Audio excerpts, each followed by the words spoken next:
Okay, if we're all ready, I'll call the meeting to order at 7:01. We are at SRCTC this month. 7 a.m. Friday, February 14th. We will stand to say the pledge. Do we have the flag? It's outside. Perfect. I pledge allegiance To the flag of the United States of America and to the republic for which it stands, one nation, under God, indivisible, with liberty and justice for all. Okay. You guys have the agenda before you. Do I have a motion to approve the agenda as presented? So moved. Mabel moves. Do I have a second? Second. All in favor? Aye. Aye. All opposed, same sign. Okay, moving on. Communication and welcoming of visitors. We've got a full room today. We've got Mr. Stilleberg and Mr. Brackman from SRCTC. Maintenance, Dave Berlin is here, Mr. Dobitz, Mr. Engel, Ms. Sheeler, Mr. Schneider, Ms. Kelly, and we have Mr. Reed here as a presenter, I think. So we didn't have the shout out in the packet, but I wanted to give a shout out on behalf of the board to our OES principal, Mr. Greg Dobitz, for being recognized at the AESP Winter Conference as the recipient of the Bell Ringer Award. Nominated by his peers, this award recognizes the recipient's positive contributions to education, making a difference in our schools and overall doing good. Congratulations, Mr. Dobitz, and thank you. Moving on, I don't think that we have anybody here from Applied Digital, correct? So we will hand it over to Mr. Braxton and Mr. Stilleberg.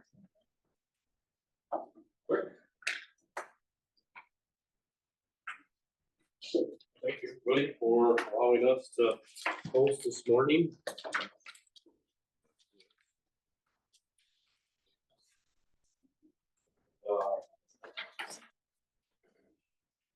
We like to always try to give an update as to where CTE is and allow you as stakeholders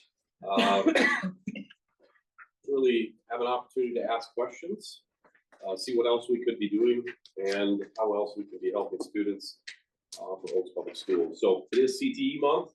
We try to make sure people in communities know a little bit about what CTE is doing, what we're all hopefully providing for your schools, specifically. We've got a lot of options right here on site, and auto marketing, health science, EMT, ag, culinary, all opportunities. Got a lot of ITV options as well, and we had to kind of get creative this year with our marketing, not being able to fill it, and we've had a great partnership with Oaks Public School. That's worked out really well. And we had to really get kind of creative on filling a health science position over in Wahpeton too. January 1st, I had a staff tell me, well, I'm not going back anymore. And so we have got creative, made arrangements to make sure that we still provide those opportunities for kids. We partnered with NDSCS, and we're really excited. We've got a couple great candidates. And so today is an opportunity to kind of ask questions. We always put our one pager in there, kind of explaining some of our different people. And we do have 15 partner schools that we work with, and that's all embedded in there. It lets you know a little bit about that. Something that I like to always start with, and kind of make sure that I let our boards this year really know, is this in-demand occupations. Right now, this sits next to my desk every day. I look at it and I say, how can we help students fill these positions in our communities? How can we help get kids ready for these types of careers? As our state has identified these as the ones that are obviously in demand. And so we do it a couple different ways. We present at board meetings like this.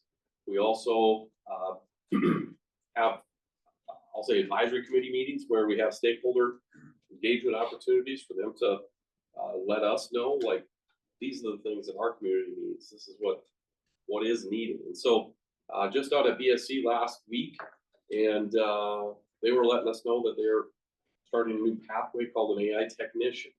And so I'm like, okay, we've got to get what does that look like, you know? And so always looking about, I know what we've done, but what else can we be doing? What should we be doing? What pathways can we look at? So if you guys have input or would like to see something to help fill different businesses with in your fields, let me know, reach out. We are trying to make sure that we're obviously always listening to what the stakeholders' needs are. So we've got our in-demand occupations. The next little publication I put in here is the career clusters or the framework. And this is from Advanced CTE. And so in the past, it kind of said, well, you got to be in this, you're in a marketing pathway, you're in an ag pathway. Well, then they realized, you know what, there's a lot of careers that involve ag and marketing. Why can't they get credit for, you know, being in a pathway? And so the best way to kind of really show their design is this weird looking pinwheel at the end. And it just shows you how some of those different careers will intertwine and work with each other. And so I always kind of now starting to look at this pinwheel is what are some areas that we're missing? What are we lacking? What are our opportunities? And I know one of probably the biggest one that we're lacking is education. And we need to train our own teachers. And I know we've got different JET programs and work study programs that do a little bit of that, but what else can we be doing to help get those kids that next step into an education pathway? And so that's something that we've been taking a close look at.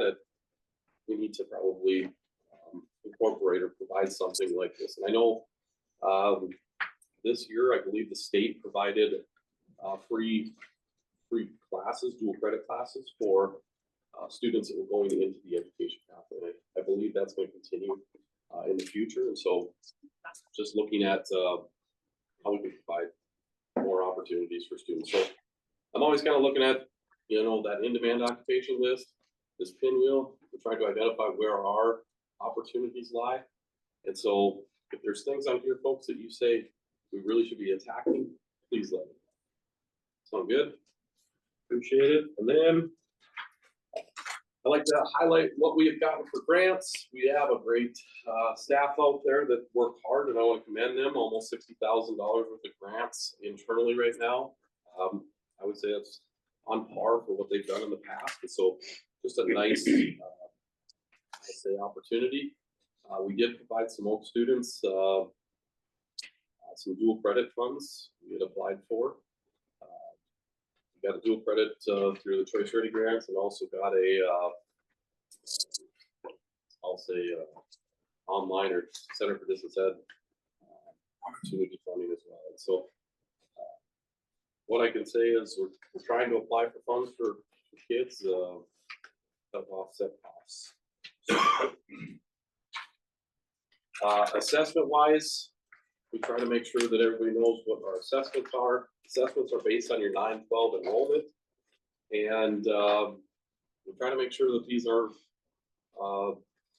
really in line, and we try, if we go backwards, on assessments, but it's all based on your 9-12 enrollment. Luckily for Oaks Public Schools, enrollment's been pretty steady. You know, we try to make sure that we are ensuring that you have a good bang for your buck, as far as if you were to hire all these staff, the counselor, everything on your own. I think that line item would be substantially higher if you had all those options. And so I always like to make sure that everybody knows what every school's getting. And I'll say this, every school kind of gets a little different options. Some school might have one person on staff and a counselor. Some schools might have multiple staff. And so, but it is an opportunity to see what others are, what we're doing. The scholarship page, right behind that, you had 8 students last year earned scholarships. That's the state scholarship for $6,000. Put in your guys' average at 25%. State average is 22%. And so I'm happy to see that. What I can tell you is I project these numbers to drop a little bit next year. Why do I project that? Because right now the kids had the academic, CTE, and the North Dakota scholarship. Next year they only will have the North Dakota opportunity, and I'll just say it's a little harder to get that one, simply because they have to qualify in 2 of the main pathways. And we're doing a really good job getting kids to qualify in the workforce column. It's just in the military and the post-secondary is where we are struggling to ensure kids are qualifying. And so we're looking at ways to, what are some things that we can do as a center to help those other 2 pathways, make sure that we're checking the box and the kids are able to qualify for those ones. So if we do see a drop there next year, don't be surprised, because it's just the new expectations for the state. So I'll let Mr. Brockman speak on behalf of our emerging tech equipment, and then I'll follow up with any questions. Yeah, welcome. Appreciate you guys coming out. If you look at that first page, we have some brand new units that we actually just got in, haven't even been trained on yet. So we have some AC/DC electrical trainers. They're by Amatrol, it's a company that builds them. They're known as the Cadillac, I guess, of those type of units. And they have the teacher resources, the student lessons, just a ton of different things that are available online. And everybody that uses them that I've talked to just absolutely loves them. So we're looking forward to getting those into the rotation. The other one over on the right side there is that automation trainer. So you guys know everything's going automated. Robotics have kind of taken over. So we want to expose our kids to that. So we purchase these. This is more on the mechanical side and not the software, the programming, that side of it. To get a teacher trained to do the programming and all that, it would just be too overwhelming. So we're concentrating more on the mechanical side of it with those units. The other one is the vertical mill. We have had vertical mills in the past, but they're starting to show their age and their use. So we did purchase a new one this year. This one actually comes from the UK. So getting some training and getting some things has been a little bit of a challenge just with the time change. I think where they're located is 6 hours different. So, but we have that scheduled for March here. So, you got any teachers up at the school that want to use these? They're more than welcome to use these. It doesn't have to just be the ones out here at the center. So, and that goes with the same with that last page that's in here. All of these units, they're available to any of your teachers, not just the ones out here at the center. So, any questions on anything? Okay, I appreciate it. Mrs. Kemmer and her students made you guys breakfast, so make sure you eat plenty of it. I think she'd be happy if she doesn't have to take any back down to the kitchen here, so. Thank you, guys. Yeah, we've had a busy February with CTE month. Last week was FCCA week. This week is FCA week, and so for upcoming week is FCA week. And so lots of things happening. And if you guys, like I said, if you have questions, please ask. So I'd entertain any questions anybody has or any clarifications on stuff. Last year when we were here, Mr. Bracken, we had that big table with the bodies on it. Yep, the anatomy. Can you tell us how that's been used over the last year and what benefit it's been? Last spring, all 3 of them were out. Yeah, they were out and being used. Right now, we have 2 of them that are out being used. So the people that are using them are really liking them. Yeah. You know, it's one of those things. It's kind of how much effort the teacher puts into it, because it is a lot of just using it and working with it and learning it, and you know, you get your training basically on how to turn it on, where to find things, but to actually dig into it, the teachers gotta take the time. But yeah, they are utilized. Yeah, we had two of them and they were being used all the time, and so we had a third one to make sure that some of our other member schools could maybe access that as well, and so we've seen it does get used. So we're kind of right at that level. So, any other questions? I just want to add, there's a folder there, a gray folder. Sonia was going through some of her parents' things, and there's some info on there when the center was actually built. So if anybody's interested, you look at that. Well, when DJ was out here, he brought us a couple photo albums that were from when Tony and I were in school. So Yeah. it was kind of fun too. Yeah, 50 years. So,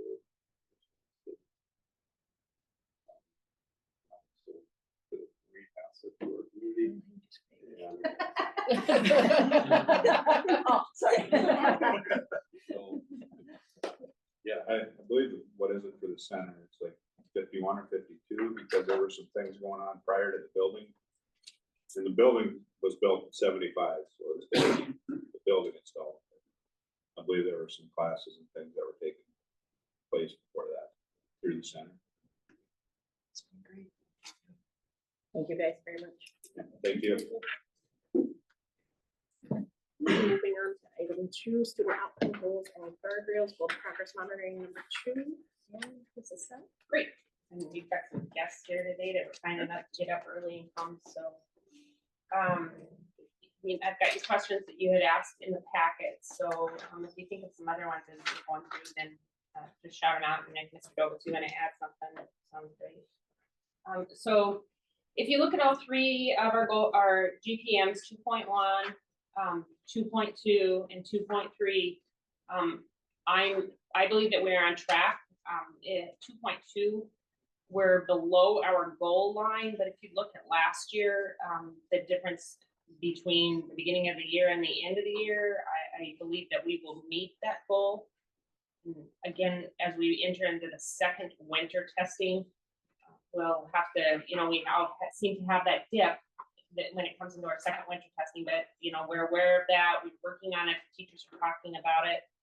So I expect that we'll do well, and I expect that we'll meet our goal by the end of the year. So I feel that we're on track in all three of them.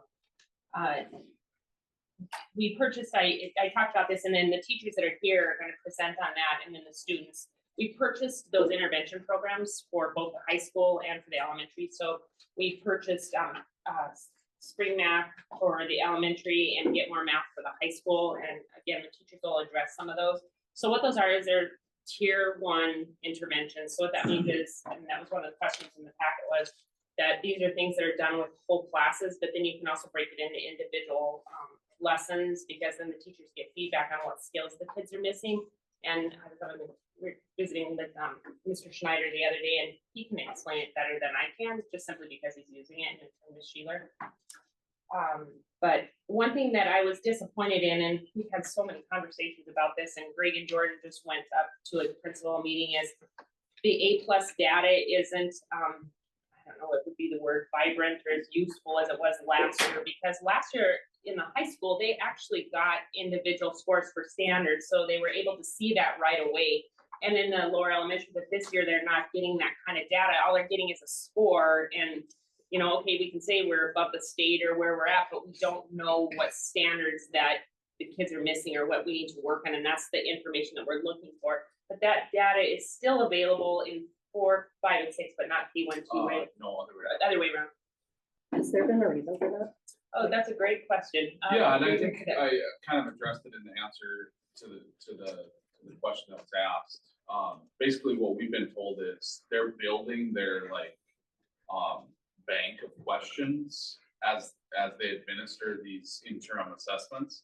And from what we understand and what we've been told, when they get to the point that they have enough to validate their data, then they can start turning those features back on. So in K1, 2, and then in the high school last year, the the students were all given the same test. Questions were in different orders, but all the questions were the same. So then they could tell us which standards we were low on, whatever. My understanding now is from 3 up, is now it's more of a computer adaptive test. If the student gets a question wrong, it drops it down a little bit, and then gets it right, it goes up a little bit, so then they're not all getting the same questions. Sure. And then they're also asking, I mean, we have a lot of state standards, right? You can't fit, I think, what do we have? 108 plus about 30 some questions, 32, 33, depending on the grade level, probably each assessment. So you can't ask 5 questions on one standard, you know, each test. So each testing event, that bank of questions gets built up and stuff like that. So we did learn something interesting yesterday about quantile and Lexile scores that we are getting from that testing, and how we can use that to identify weaknesses and strengths. So we are getting a little bit more data than maybe we thought we were, because we learned about that yesterday. So Jordan, Mr. Lynch and I are very excited to share that with our teachers coming up here soon. So we'll be doing some professional learning on that piece of it with partnering with SACC. So we just got to get our dates to connect. We already talked to them yesterday. Greg brought it, talked to them. They're willing to come out and help us. So they'll be giving us some guidance in that area, because, you know, I'm so glad we didn't throw all of our eggs in one basket. Say some schools went away from STAR and just went to the A+ formative, and we didn't. And even though it makes you cringe when you pay that bill, but it's like, at least we have some of that information for the teachers to use in order to get some of that information. But, you know, there are other things like we've got IXL, we've got Prodigy, Navi, we've got some other areas where they, and of course their measurements in their classroom too, where they can dig out some of that information. But it's just disappointing, but we'll just force through, you know. And I mean, it's our state assessment. So where the rubber will meet the road is this spring, when we take that test to see if our kids are better at taking the test, because they have taken the test that have rigor in them. You know, they see a different kind of question than what they see in STAR. So I guess that would be one thing that hopefully will be a positive when it comes out from lunch for us for doing both of the testing. So. And in the packet is the deeper dive of the STAR math in elementary and in high school. So if you have any questions on my report or anything from the teacher or from the principals on their deeper dive. Great, and let's go to this fun part. Let's have the staff, and so we'll have Miss Sheeler and Mr. Schneider coming up. Our high school kids aren't here yet, are they? Well, when they come, yeah, if you guys want to. We don't know about them really, Okay. because that was a junior high thing when we went. Okay. That, so. Okay, if we get through everybody in the junior high kids are not here, then I'll tell you about, it was math counts. You guys can go ahead. Thanks, Denise. Thank you for getting up early and coming.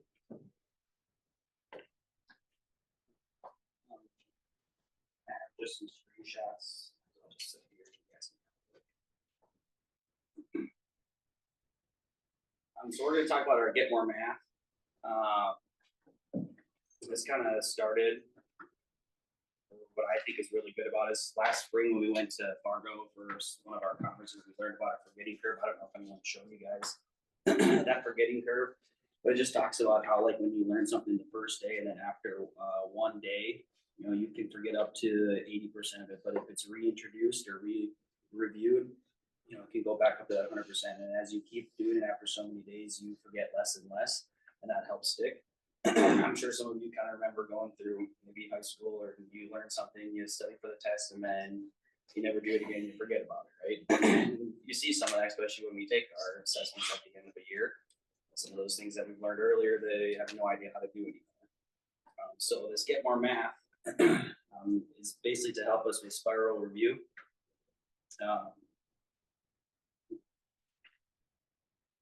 And so I just took some screenshots of pictures, but what we can do is that I just have a database of all these different skills. So here is Algebra 2. here's a whole bunch of different topics, and then they have within those topics, subtopics. And so you can find just about anything, and all of our standards that we need. You know, if they've missed a couple here and there that we're doing, but for the most part, that just about everything.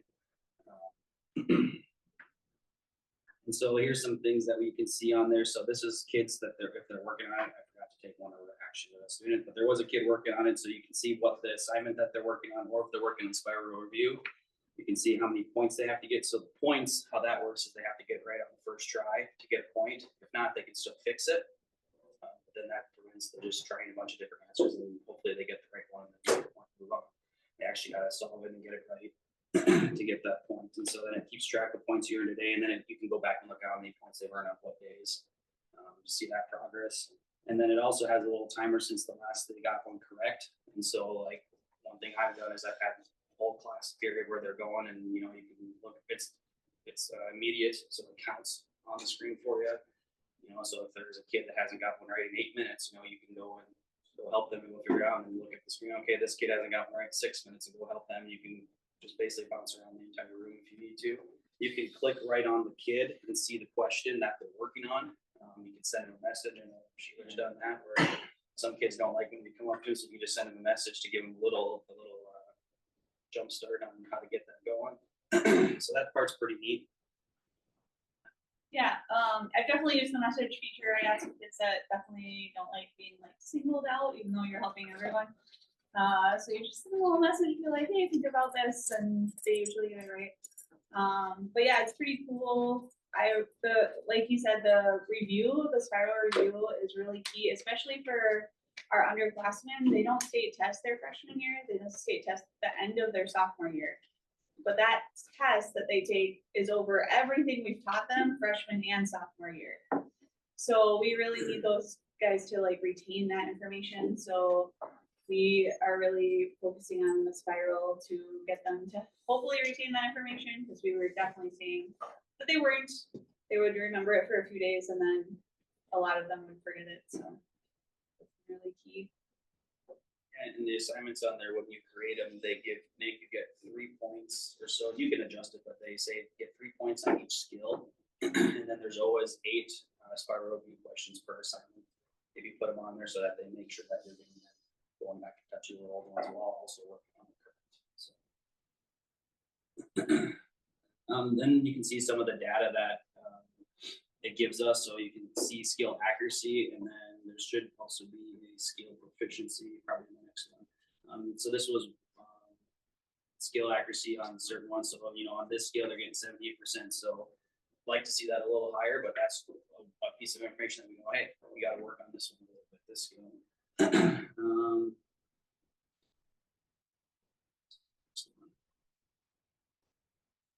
So this one, okay, over here, so it also shows proficient students and accuracy. So these are a bunch of the skills that we have in the system already that they can cycle through. So proficiency on their screen, and we'll see that later, that they kind of get labeled as clear, yellow, red. Those are the ones we don't want to be in. And then there's green, and there's like gold and silver, and then there's stars and whatever. But we want to get them to at least the green, and so that'll start putting them in proficiency. But then you also see here on the accuracy part, so you can't get to proficiency in one day, right? If you do something well one time in one day, right, that doesn't mean you're proficient. And so they take that into account, is that it takes multiple days of getting that skill correct in order to earn proficiency. So it's really nice to see that, okay, on this scale, there's 94% accuracy. So all the kids in this class that do this skill, that's 94% accuracy, which I would say is pretty good, right? But they're 0% proficient, which just means we haven't practiced this skill. So that's kind of what that tells us. So I'm not worried about the scale. It's just as we keep using the program, to eventually get that proficiency up higher, I would guess, because there is a high accuracy.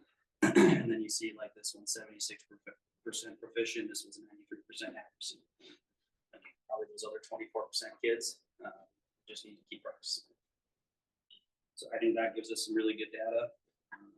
The program only lets them level up one level of proficiency per day, so that they can't like just master a whole standard in one day. They have to revisit it over several days. And then this is just what a couple questions would look like. They have to type the question. It's not a educational tool, so that doesn't give any instruction on it. It's just basically, it's just strictly question and answers. And so, yeah, they just type in their answer and we get either a green circle or a pink circle. And the pink circle's wrong, the green circle's right. And there's different types of questions. And, yeah, you can see some of those. There's multiple answers. So like on this one, this is one question. We give you a chart, you got to graph it, and then answer 4 different questions about that. So they have good quality questions.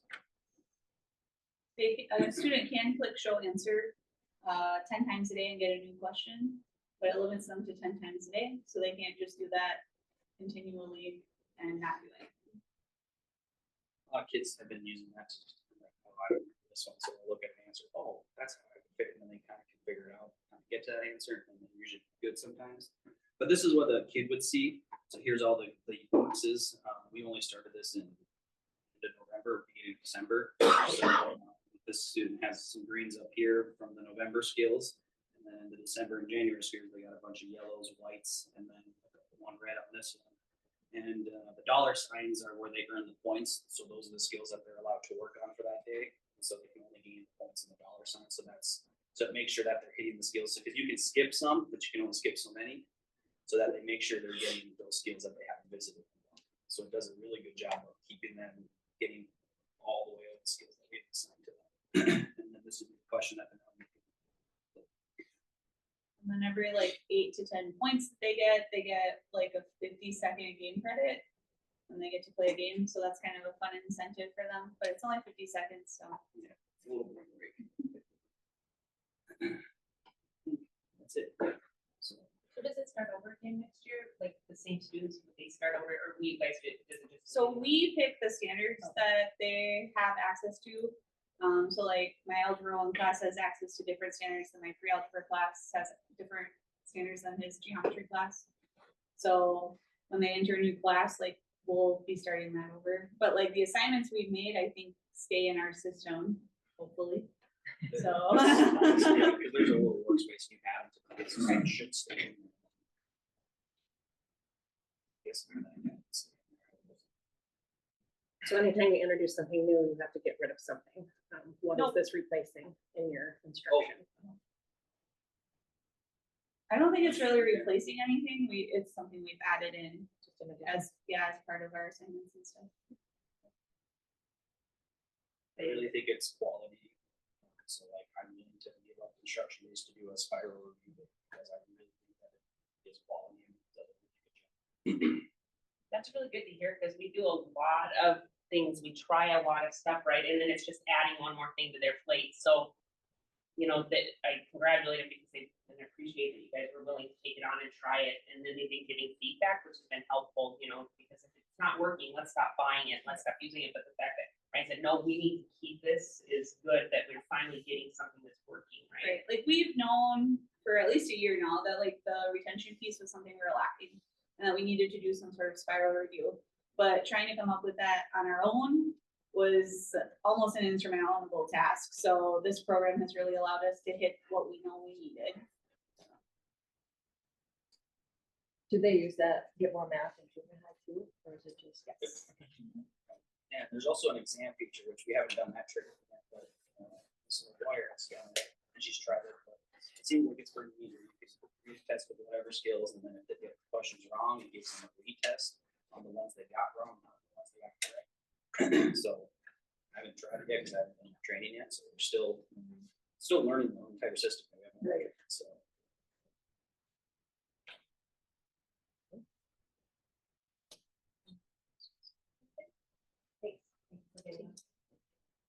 Okay, our junior kids are here, so we're reading Isaiah. You get to come up and tell us all about math counts, because we had a good math counts. Is there somebody else that was coming from junior high? Or is she- Okay, okay. Are you scared? Don't be scared. So explain to them about math counts and how you guys did and who won the awards, and just tell them all about it, really. So it was in Ellendale in the library at the Trinity Bible College, and I think it was Maya Sunby. She got scored the most, but Ellendale team won. Just barely though. And there was like teams that we did to see who was like going to be the winner. I think it was me, Isaiah, Kyle, and John, who were all on that team. And yeah, when we get there, we're greeted by nice people, and they check us in, to whoever is with us, the supervisor was absent, was with us. And then, we checked it for like 10 minutes, we do a library on that side.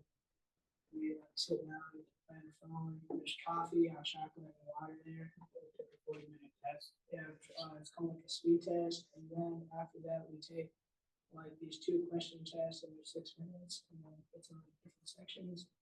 And then after that, it was the team. It was like a 15-minute break, and then we went to the team. It was on the tap. Oh, sorry.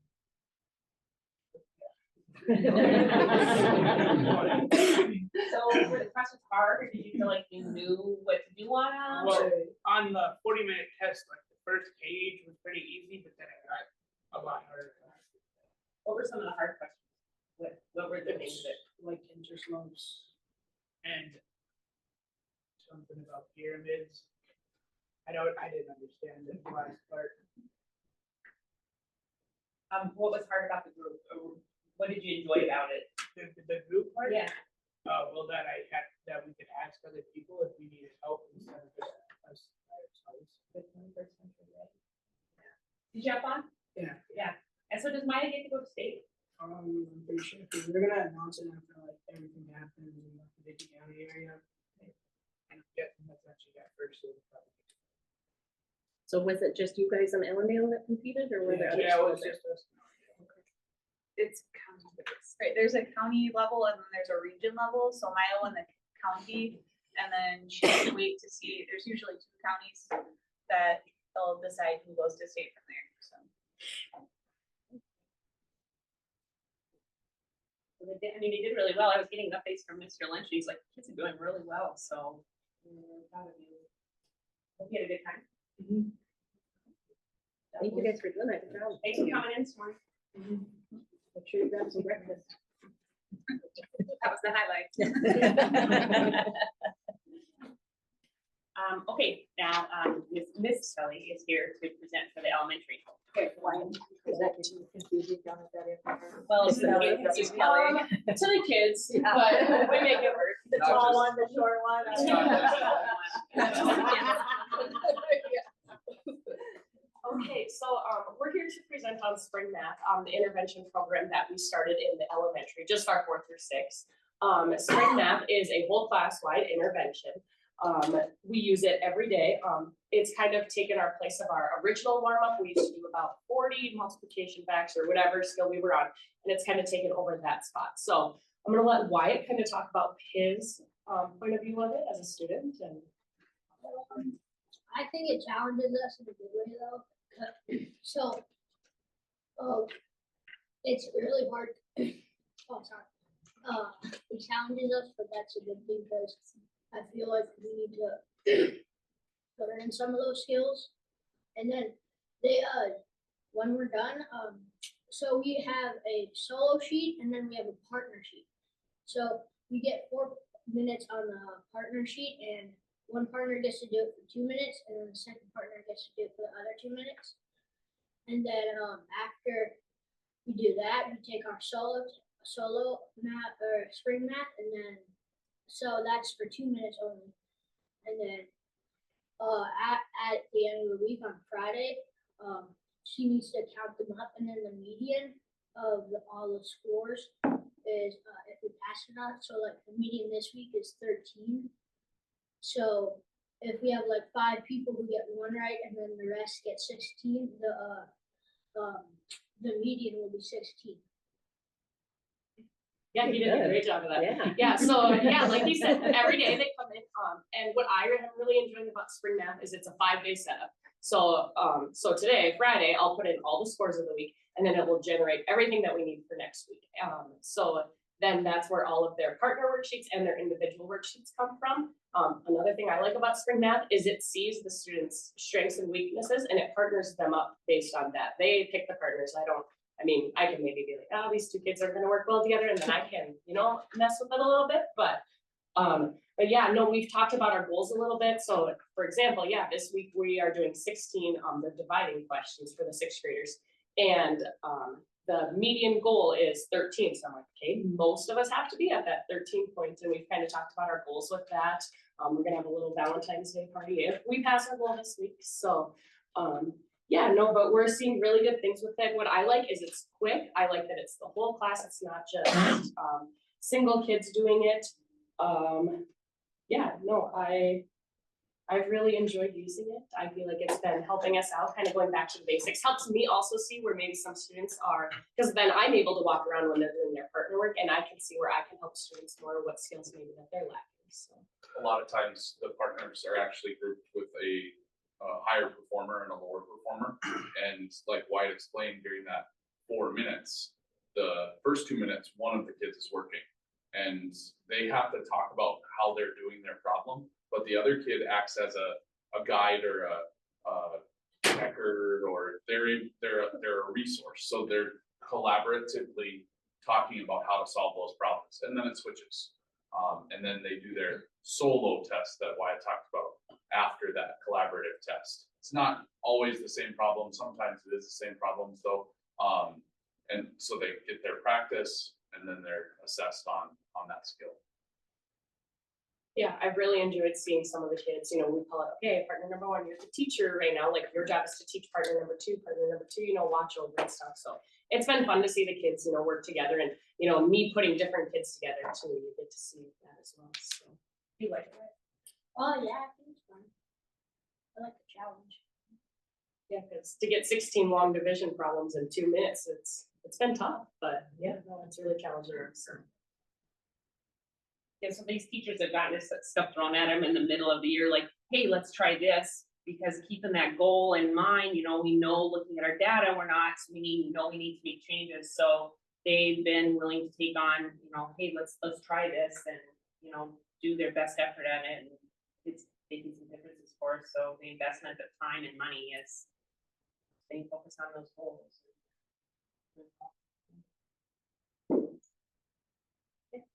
Thank you, guys. Thank you.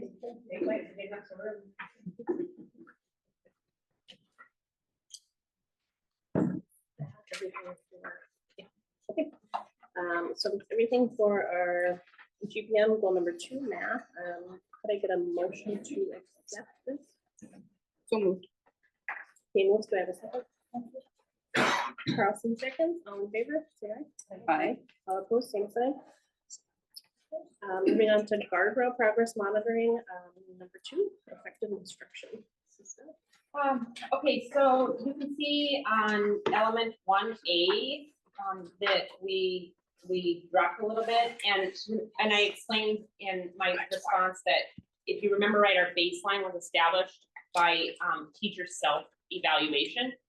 And now these numbers and what we're reporting out for our data is by the principals and the work that they've been doing with their evaluation, which our evaluation is there for our teachers to grow. It's not a gotcha. We're not trying to, unless let's say they're not doing something they're supposed to do, which is not turning in lesson plans, right? But all of our teachers are turning in their lesson plans that we're demanding. But otherwise, we have a growth model for our teachers. We're providing the professional learning. So this whole year has been devoted in our professional learning and in our late starts, most of the time has been focused on proficiency scales and providing that learner assessment, you know, what our guardrails are. So we're giving them the learning, we're giving them the knowledge, and now our next step is for the teachers to start applying it, and for our principals to ensure that we're making growth in those areas. So great question from one of the board members. Are we gonna meet that goal? Yeah, you know, if you look at it, you wonder, are we gonna meet that goal? But I don't want to adjust that goal. And I think, you know, through the guidance from Be Legendary, that keeping that goal where it is, because this is where we set it at, and this is what we're striving to get there for. And so then that just makes us know what our work is that we need to do. So the principals know this, the teachers know this, and we will keep focused on that and providing the professional learning that we need. Again, like I said, we've worked ourselves through the proficiency scales. Now we're on learner assessment. So we're next time we'll be continuing to work on learner assessment so we can grow in that area. So we can, you know, hopefully meet our goal. That's our I shouldn't even say hopefully, but that's what we're striving for. So we have a plan in order to meet that goal, so. Yeah, I mean, I think it's important to recognize that's not gonna happen overnight. And that's why we set a 5-year goal. Okay, is that everything for that, Mrs. Smith? Yeah. Okay, I'm looking for a motion to accept the guardrail progress monitoring number 2. Anyone? Nagel moves, do I have a second? Second. Day seconds, all in favor, say aye. Aye. All opposed, same sign. Okay, moving on to our consent agenda. Everything was in the packet, so do I have a motion to approve the consent agenda? Sarah moves, do I have a second? Thompson seconds, Shannon, would you call the roll, please? Ben Carlson. Yes. Rhonda Day. Yes. Sheila Nagel. Yes. Brian Sire. Yes. Monica Heimbach. Yes, motion passes 5-0. Item 4, reports were all in our packets given. Moving on to item 5, items for discussion and possible action.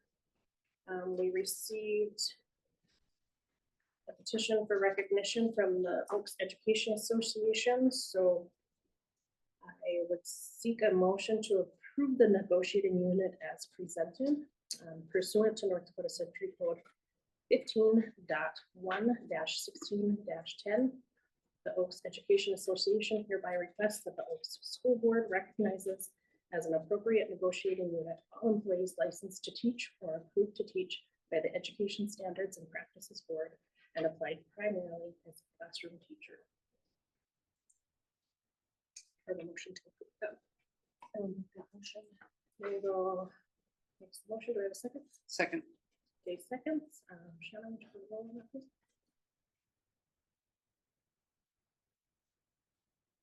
Carlson. Yes. Nagel. Yes. Day. Yes. Sire. Yes. Heimbach. Yes, motion passes 5-0. Item B on that, approve the ad hoc school facilities advisory committee. I believe that was all printed out for you guys as well. The purpose of the name of the ad hoc is the School Facilities Advisory Committee. The purpose is to bring a recommendation to the board on how to proceed with our aging and deteriorating facilities. Doing this by gaining an understanding of school finance, North Dakota Century Code, and an overview of all the issues that we're facing with our facilities. We have an estimated 5 meeting dates: March 12th, March 26th, April 2nd, April 23rd, and May 7th. Our anticipated end for this committee will be with their presentation to the school board with a recommendation at our May meeting. We are hoping by that point that the legislative session will be wrapped up and we will have a better idea on where we're sitting with all of our school finance. Do you want me to read the members out loud? We'll do it for the sake of the public. So sitting on this committee, we have our administration, Mrs. Sell, Mr. Lynch, our high school principal, Mr. Dovitz, our elementary principal, Shannon Jepson, our business manager. From our school board, we will have Patty Jo Carlson and Brian Sire sitting on that. Much to their dismay, our buildings and maintenance, Dave Erman and Bobby Kanoto have been appointed to this as well. And then thank you to these committee members that have made the commitment to not only attend all of these meetings, but take on this responsibility. We really appreciate them agreeing to this. We have Leroy Neal, Matt Hill, Scott German, Kyle Werner, Mark Broney, John Bakke, Kelly Gebhardt, Larry Engel, Drew Courtney, and Judy Hoffman. So that is our school facilities advisory committee as proposed to you. I would entertain a motion to approve this. Carlson moves. Do I have a second? I'll second. Nagel seconds. Shannon, could you call the roll on that, please?